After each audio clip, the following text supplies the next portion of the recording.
Japan has released a chilling AI-generated video that paints a grim picture of what could happen if Mount Fuji erupts.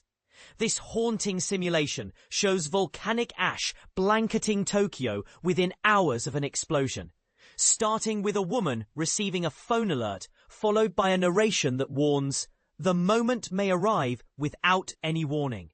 While authorities stress that an eruption is not imminent, they emphasize that Mount Fuji remains an active volcano, having last erupted 318 years ago during the Hoei eruption. The video highlights the potential for ash to reach Tokyo in under 2 hours, posing serious health risks and disrupting power grids, transportation, and food supplies. But here's where it gets controversial. Some residents find the scenario deeply unsettling.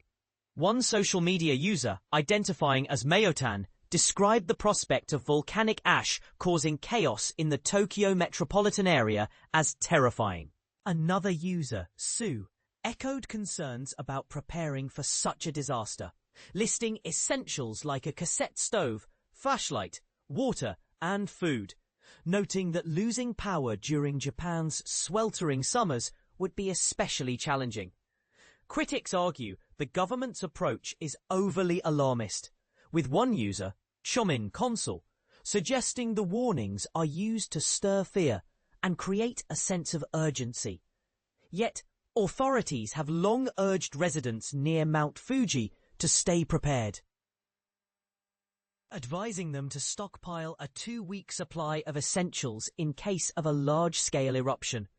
Government estimates suggest an eruption could produce 1.7 billion cubic meters of ash, with 490 million potentially accumulating on roads, buildings, and land. The consequences could be severe.